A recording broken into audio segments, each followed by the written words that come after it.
26 मई को लखनऊ उत्तर प्रदेश की राजधानी में धरतीपुत्र मुलायम सिंह यादव के छोटे बेटे प्रतीक यादव की 13वीं का ब्रह्मभोज आयोजित किया गया। इस ब्रह्मभोज के कार्यक्रम में राजनीति से जुड़े हुए भी तमाम लोग शामिल हुए और इसके साथ साथ परिवार के तमाम लोग भी शामिल हुए। दो तस्वीरें वहां से वायरल हुई, जिसमें एक तस्वीर में अपर्णा यादव अपने ज्येष्ठ अखिलेश यादव को खाना परोसती हुई नजर आई, तो दूसरी तस्वीर में कुछ पारिवारिक बातचीत करने के लिए अखिलेश यादव से गुफ्तगू करती हुई नजर आई। लिहाजा अब राजनीतिक तौर पर चर्चाएं शुरू हो चुकी हैं, क्योंकि परिवार राजनीतिक है। 2027 का विधानसभा चुनाव आने वाला है। अपर्णा यादव पर सबकी नजरें अब टिक गई हैं, क्योंकि प्रतीक यादव इस दुनिया में नहीं रहे हैं और उसके बाद अखिलेश यादव ने जो इस परिवार के लिए भूमिका अभी तक निभाई है इन पिछले 12, 13, 14 दिनों में, उसके बाद से सब ये जानने को अति उत्सुक है कि आखिरकार अपर्णा यादव का राजनीतिक तौर पर अगला सियासी कदम क्या होगा। किसके साथ चुनाव लड़ेंगी? भाजपा के साथ ही रहेंगी या फिर समाजवादी पार्टी में फिर से वापसी करेंगी? क्योंकि शिवपाल यादव समेत तमाम नेता ये पहले ही कह चुके हैं कि हमारी कोशिशें परिवार को राजनीतिक तौर पर भी और पारिवारिक तौर पर भी एकजुट करने की है, एकजुट रखने की है। और उन कोशिशों में कुछ लोग जो परिवार से दूर है राजनीतिक तौर पर, उन्हें भी साथ लाने का प्रयास लगातार जारी है, जिनमें नाम और चर्चा सिर्फ अपर्णा यादव की है, क्योंकि बाकी पूरा यादव परिवार तो समाजवादी पार्टी के साथ ही अपनी राजनीति कर रहा है। इस विषय पर चर्चा करेंगे इस खास रिपोर्ट में, और इस खास रिपोर्ट में मेरे साथ मेरे वरिष्ठ सहयोगी अमन जी मौजूद हैं। विस्तार से बताएंगे आपको कि आखिरकार अपर्णा यादव का सियासी कदम क्या रहेगा, भाजपा के साथ जाने का जो उनका फैसला था, क्या वो उसी पर टिकी रहेंगी या फिर परिवार के साथ वापस आकर, क्योंकि इस वक्त उनका पारिवारिक संकट से गुजर रहा है। अब अपर्णा यादव पर अपने परिवार को चलाने की जिम्मेदारियां भी है, साथ ही अखिलेश यादव के कंधों पर अब अपर्णा यादव के परिवार के गार्जियन की तरह जिम्मेदारियां और आकर पड़ गई हैं। अमन जी, कैसे देखते हैं यहाँ पर अपर्णा यादव को लेकर? दो तस्वीरें यहाँ पर वायरल होती हुई नजर आई। अखिलेश यादव को उन्होंने खाना परोसा, काफी मधुर जो है वो लम्हे निकल करके वहां से सामने आए वो तस्वीरें, और उसके बाद वो कुछ गुफ्तगू भी करती हुई नजर आई अकेले में अखिलेश यादव से। अभी तक अक्सर ये देखा जा रहा था कि जब से अपर्णा यादव भाजपा में शामिल हुई हैं, उस दौरान से अखिलेश यादव के साथ इतने मधुर संबंधों वाली कोई तस्वीर सामने नहीं आई थी।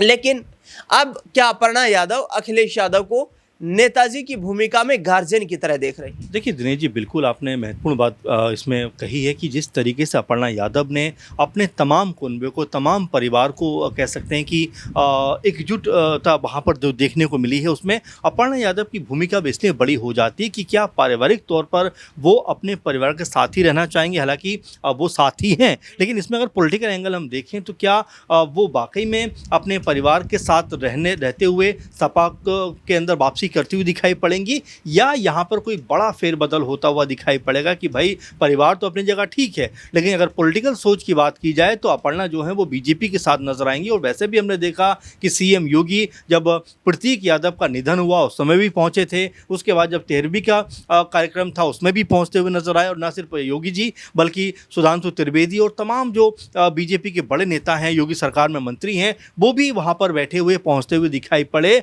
और ये बताता है कि अपर्णा यादव को लेकर बीजेपी का जो नजरिया है वो बड़ा सकारात्मक है। तमाम जो पार्टी है, तमाम जो नेता हैं, सीएम योगी से लेकर तमाम मंत्री हैं, वो अपर्णा यादव के साथ में इस दुख की घड़ी में खड़े हुए दिखाई पड़ते हैं। वहीं अगर उत्तर प्रदेश की राज्यपाल आनंदीबेन की बात की जाए तो वो भी वहां पर पहुंचती हुई जी गले से लगाती हुई नजर आई हैं। तो ये तमाम जो तस्वीरें निकल के सामने आई है वो ये बताती हैं कि बीजेपी के लिए उनकी अहमियत क्या है। लेकिन उसका दूसरा पक्ष अगर देखा जाए तो जिस तरह से हमने देखा कि जब प्रतीक यादव का निधन होता है, अखिलेश यादव आनंद फानन में पहुंच जाते हैं, पोस्टमार्टम होता है, वहाँ पर खड़े हुए दिखाई पड़ते हैं, मीडिया से बात करते हुए नज़र आते हैं कि मेरा भाई बहुत भला बच्चा था, लड़का था, और अगर कोई संदेह किसी भी तरह का है तो हम उन तमाम पहलुओं की जांच कराएंगे। यानी कि अखिलेश यादव ने बड़े भाई के तौर पर पूरे परिवार को संभालने का काम किया। आपको याद होगा कि जब अंत्येष्टि हो रही थी प्रतीक यादव की, तो वहाँ पर उनकी बेटी छोटी जो है पदमजा, वो बैठी हुई हैं और उनको वो चॉकलेट खिलाते हुए नजर आते हैं, और जब उससे चॉकलेट नहीं खुल रही है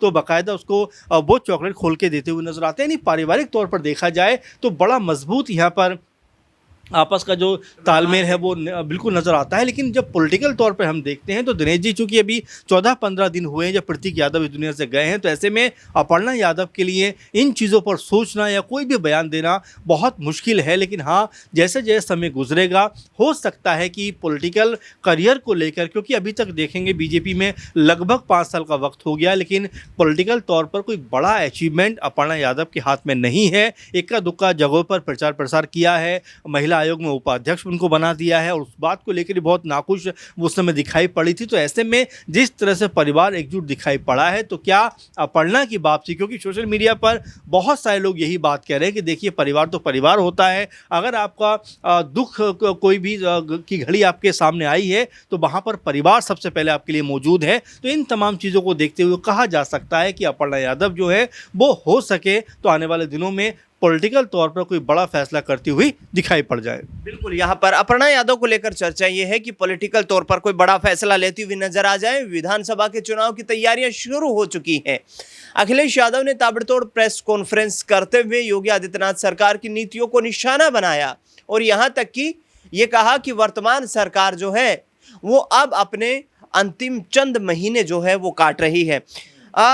शिवपाल यादव, आदित्य यादव, इनकी कितनी बड़ी भूमिका रहने वाली है सर? क्योंकि हमने देखा कि जब अस्थि विसर्जन किया गया प्रतीक यादव का, उस दौरान भी शिवपाल यादव के बेटे आदित्य यादव जो थे वो अपर्णा यादव के साथ मौजूद थे वहां पर। अखिलेश यादव वहां पर नहीं गए थे। शिवपाल यादव जैसे ही प्रतीक यादव से संबंध में खबर मिली, तुरंत अपर्णा के घर पर पहुंचते हैं और लगातार वहां पर मौजूद रहे। शिवपाल यादव के जो पारिवारिक संबंध हैं वो अपर्णा यादव के परिवार के साथ काफी मधुर रहे हैं। इसको लेकर लगातार चर्चाएं होती रही हैं कि जब भी परिवार में कोई छुटपुट घटना, छोटी मोटी बात सामने आती है, तुरंत शिवपाल यादव वहां पर पहुंचते हैं, या अपर्णा यादव उन्हें बुलाती है, इनवाइट करती हैं अपने परिवार के बड़े सदस्य के तौर पर। तो क्या शिवपाल यादव की भी ये कोशिशें रहेंगी? क्योंकि डिंपल यादव काफी साधारण एक राजनीति के तौर पर भी नजर आ रही हैं कि उतना हाइप वो राजनीतिक तौर पर बयानबाजी के जरिए नहीं प्राप्त कर पाती जितना कि अखिलेश यादव और शिवपाल यादव या फिर अपर्णा यादव। तो यहाँ शिवपाल यादव की भूमिका क्या काफी अहम होने वाली है, जिसके बाद ही अपर्णा कोई बड़ा फैसला लेंगे? देखिए दिनेश जी, बिल्कुल आपने अहम सवाल पूछा है, क्योंकि अगर शिवपाल यादव के बारे में जिक्र करें तो यादव परिवार के सबसे मजबूत स्तंभ में से एक माने जाते हैं। और देखिए 16-17 के आसपास या 17-18 के आसपास जिस तरह से अखिलेश यादव के साथ में उनकी कुछ अनबन हो गई थी या मनमुटाव हो गया था, उसके बाद उन्होंने अपनी एक अलग पार्टी बना ली थी प्रसपा के नाम से, प्रगतिशील समाजवादी पार्टी के नाम से, लोहिया।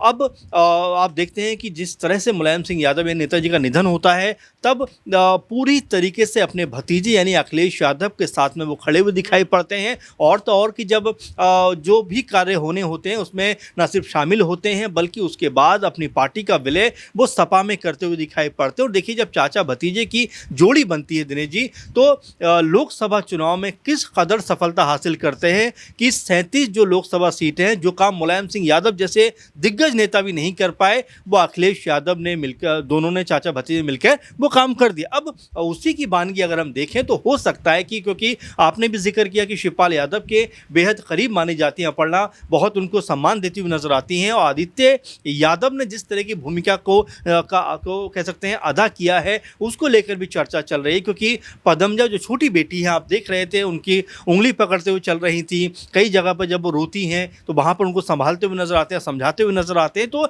एक बड़े के तौर पर भी आदित्य यादव ने उस बेटी को संभाला, और साथ में अपर्णा यादव, क्योंकि अब उनके पति इस दुनिया में नहीं है तो जाहिर बात है कि उनको भी अपने परिवार का सपोर्ट चाहिए। तो क्या अब यहाँ कोई बड़ा फेरबदल राजनीति में होता हुआ दिखाई पड़ेगा? और क्या अपर्णा यादव, क्योंकि हम लगातार अपर्णा यादव का जिक्र इसलिए कर रहे हैं कि देखिए वो परिवार की छोटी बहू हैं, तो जाहिर बात है कि भले ही वैचारिक मतभेद के चलते वो बीजेपी में जाकर शामिल हो गई हों, लेकिन बीजेपी में भी आप देखें कि उनको वो सम्मान या वो हक नहीं मिला जिसका वो एक तरीके से अधिकार रखती थी। आप अभी भी देखेंगे कोई बीजेपी के अंदर बड़ा स्थान उनको नज़र नहीं आता। मिला जुलाकर महिला आयोग की उपाध्यक्ष ज़रूर बनाया गया, लेकिन उस पद को लेकर भी बहुत खुश नहीं थी। और उस वक्त भी ये चर्चा चली थी कि अपर्णा जो है वो सपा में वापसी कर सकती है, लेकिन चूंकि अब माहौल इतना भावुक है, इतना गमज़दा माहौल है, मातम में कहीं ना कहीं पूरा यादव परिवार इस समय दिखाई पड़ता है, तो पॉलिटिकल तौर पे तो कोई बयानबाजी फिलहाल तो अभी संभव नहीं है। लेकिन जैसे जैसे समय गुजरेगा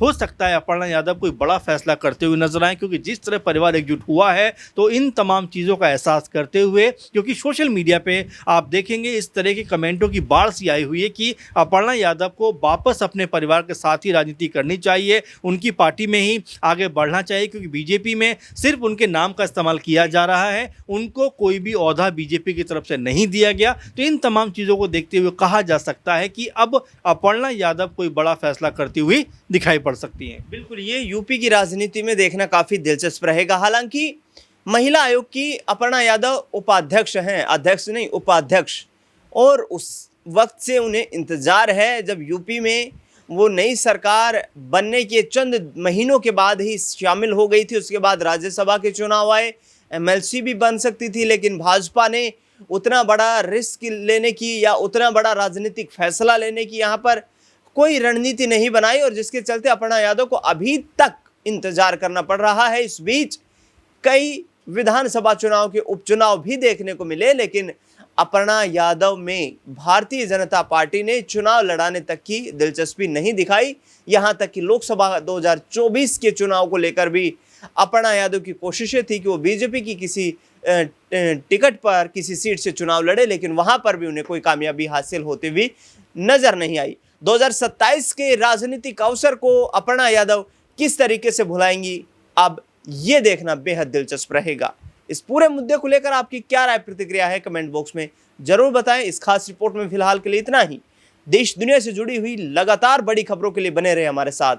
धन्यवाद।